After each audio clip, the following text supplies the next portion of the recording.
Doctor plus viewers அனைவருக்கும் வணக்கம். நான் டாக்டர் நித்யா, சித்தா பிசிஷியன். நிறைய பேர் கேட்ட கேள்வி என்னன்னா, மேம் புரோட்டீன், இந்த புரோட்டீன் வந்து நம்ம உடலுக்கு எந்த அளவு முக்கியம், புரோட்டீன் இல்லைன்னா என்னென்ன மாதிரி இருக்கும், இந்த எக்கு சாப்பிட்றோம் இல்லைங்களா, முட்டை சாப்பிட்றதுக்கு பதிலாக வேற ஏதாவது சாப்பிடலாமா, எனக்கு வந்து இந்த முட்டை ஸ்மெல் பிடிக்கல, முட்டை சாப்பிட்டா ஒரு மாதிரி இருக்கு. ஸோ இந்த மாதிரி எக் வந்து விரும்பி சாப்பிட்றவங்க நிறைய பேர் இருக்காங்க. ஸோ ஆனால் இந்த எக் இல்லாம வேற எதெல்லாம் சாப்பிட்டா நமக்கு வந்து புரோட்டீன் அதிகமா கிடைக்கும். முக்கியமா எதுக்கு இந்த கொஸ்டின் கேட்குறாங்கன்னா, ஹேர் ஃபால். இப்போ தலைமுடி உதிர்தல் அப்படின்ற பிரச்சனை நிறைய பேருக்கு இருக்கும்போது டைரக்டா நம்ம எங்க போறோம்னா, டயட்னு சொல்லும்போது எல்லாரும் சொல்ற விஷயம் இதுதான். ஸோ இரும்புச்சத்து அதிகமா இருக்கக்கூடிய உணவுகளை சாப்பிடுங்க, புரோட்டீன் வந்து ரொம்ப முக்கியம், மெக்னீசியம், ஜிங்க் இதெல்லாமே முக்கியம்னு நம்ம சொல்றோம். ஸோ இந்த மாதிரி இருக்கும்போது நம்ம உடல்ல இந்த புரோட்டீனோட முக்கியத்துவம் அப்படின்னு பார்த்தோம்னா, ஹேர், நெயில்ஸ் இது எல்லாமே கரெக்டா வளர்றதுக்கும், நம்மளுடைய தலைமுடி உதிர்தலுக்கு முக்கியமான ஒரு காரணம் அப்படின்னு பார்த்தோம்னா இந்த புரோட்டீன் டிஃபிஷியன்சி அப்படின்னு சொல்லலாம். ஸோ இதை நிவர்த்தி செய்யறதுக்கு முட்டை சாப்பிடுங்க நம்ம சொன்னாலும், இல்லைங்க அதுக்கு பதிலாக வேறு என்ன நம்ம சாப்பிடலாம், இல்லை வேற ஏதாவது மூலிகைகள் இதுக்கு இருக்கா அப்படின்ற ஒரு சந்தேகம் நிறைய பேருக்கு இருக்கு. ஸோ அப்படி பார்க்கும்பொழுது ரொம்ப சிம்பிள். புரோட்டீன் வந்து இருக்கக்கூடிய உணவுகள் அன்றாடம் நம்ம தினமுமே கடந்து கடந்து போயிட்டு இருக்கிறோம். ஸோ அதை சாப்பிட்டாலே நம்ம உடலுக்கு ஆரோக்கியமான புரோட்டீன் கிடைக்கும்.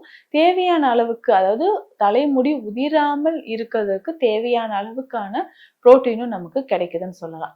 ஸோ அப்படி பார்க்கும்பொழுது முதல்ல நம்மளுடைய கடலை வகைகள் ரொம்ப ரொம்ப முக்கியம். கடலை வகைகள் அப்படின்னா கொண்டை கடலை சொல்லலாம். அது முக்கியமாக ப்ரௌன் கலர். ஸோ இந்த கொண்டை கடலையை நம்ம எப்படி சாப்பிடணும் அப்படின்னு பார்க்கலாம். ஸோ வாரத்திற்கு 3 to 4 நாட்கள் இந்த கொண்டைக்கடலையை பயன்படுத்தலாம். முளை கட்டி பயன்படுத்தும் போது நம்ம உடலுக்கு தேவையான புரோட்டீன் நமக்கு கிடைக்குது. 3 to 4 நாட்கள் இதை நம்ம பயன்படுத்தணும். ஸோ 3 to 4 நாட்கள் கொண்டைக்கடலையை எப்படின்னா முளை கட்டியது ஒரு 50 கிராம் அளவுக்கு சாப்பிடணும். இது வந்து 20 வயதிற்கு மேற்பட்டு இருக்கக்கூடியவங்க தாராளமாக இது சாப்பிடலாம்.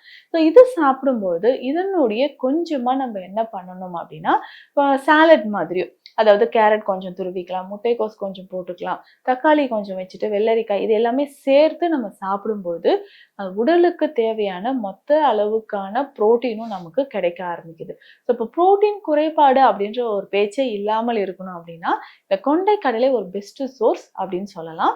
அதே மாதிரிதான் முளை கட்டிய பயிறு, பச்சை பயிறு வந்து ரொம்ப ரொம்ப முக்கியமானது.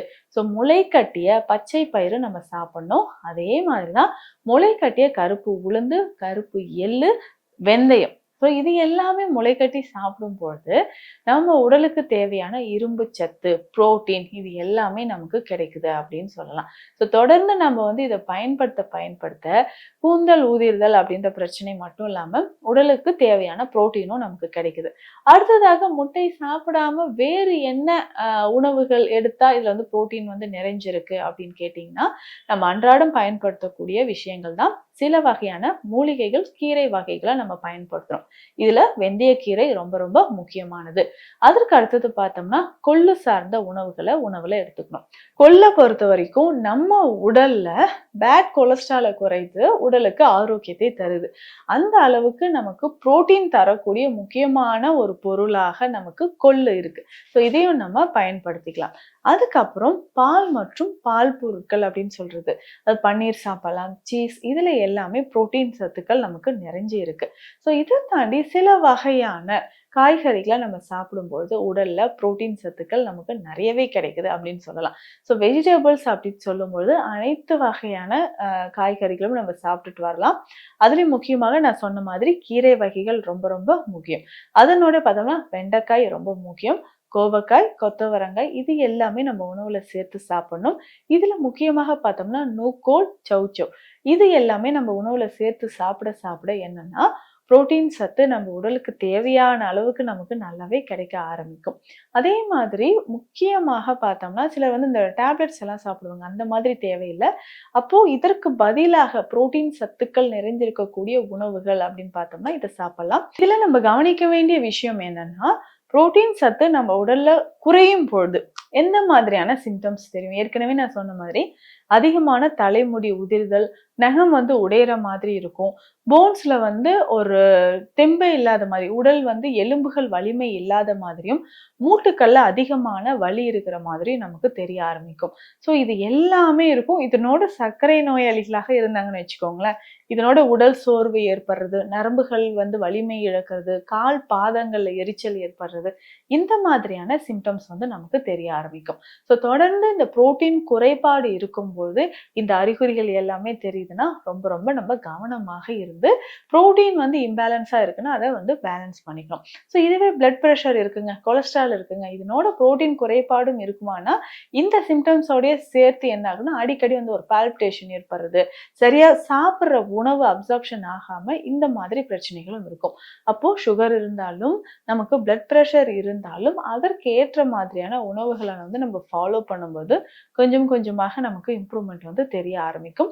அப்போ புரோட்டீன் அப்படின்னு சொல்றது நம்ம உடலுக்கு ரொம்ப முக்கியமானது. இது சேர்த்து தரக்கூடிய, அதாவது புரோட்டீன் குறைபாட்டை சரி செய்யக்கூடிய மருந்துகள் என்னென்ன அப்படின்றதும் நம்ம தெரிஞ்சுக்கலாம். இதுல பேசிக்கா வந்து பார்த்தோம்னா, பூனைக்காளி ரொம்ப முக்கியம். இப்போ பூனைக்காளின்னு சொல்றது புரோட்டீன் சத்துக்கள் நிறைஞ்சிருக்கக்கூடிய ஒரு மூலிகை. ஸோ இந்த விதைகள சூரணமாக பயன்படுத்தி பவுடர் ஃபார்ம்ல எடுத்து பாலோட சேர்த்து குடிக்கும்பொழுது உடல்ல அந்த புரோட்டீன் குறைபாடு அப்படின்றது நிவர்த்தி ஆகுதுன்னு சொல்லலாம். அடுத்து முக்கியமாக பார்த்தோம்னா, நம்ம உடல்ல ஏற்படக்கூடிய நிறைய பிரச்சனைகளுக்கு, அதாவது டைஜஷனே நார்மலா இல்லைங்க அப்படின்னு சொல்லுவாங்க. அடிக்கடி அல்சர் வருதுனாலும் புரோட்டீன் சத்து குறைபாடு இருந்தாலும் அப்படி இருக்கும். ஸோ இதற்குமே வந்து பார்த்தோம்னா ஏலரிசி சூர்ணம் பயன்படுத்தலாம். ஸோ இந்த ஏலரிசி சூர்ணம் சொல்றது புரோட்டீன் குறைபாடு இருந்தாலும் வயிறு பகுதியில அதிகமான புண்கள், ஒரு சிலருக்கு வந்து அல்சர் தாங்கவே முடியாத மாதிரி அல்சர் இருக்கும். ஸோ அதை சரி செய்யறதுக்கும் நம்ம ஏலரிசி சூர்ணம் பயன்படுத்தலாம். இப்போ கொஞ்சமாக பால் குடிச்சிட்டே வரணும். பாலில் வந்து பார்த்தோம்னா ஏலக்காய் பொடி இல்லைன்னா கொஞ்சமா சீரக பொடி சேர்த்து நம்ம குடிக்கும்போது வயிற்று பகுதியில் இருக்கக்கூடிய பிரச்சனைகள் தீர்வது மட்டும் இல்லாமல் புரோட்டீன் குறைபாடு நமக்கு இதில் சரி செய்யப்படுது அப்படின்னு சொல்லலாம். ஸோ இந்த பதிவில் நம்ம உடலுக்கு புரோட்டீன் எவ்வளவு முக்கியம், ஸோ நேச்சுரலாக நம்ம புரோட்டீன் எப்படி எடுக்கலாம், அதாவது வெஜிடேரியன் ஃபுட்ல இருந்து நம்ம வந்து எப்படி புரோட்டீன் எடுத்துக்கலாம், அதற்கான சித்த மருந்துகள் என்ன அப்படின்றத பார்த்தோம். மீண்டும் அடுத்த பதிவில் சந்திக்கலாம். நன்றி.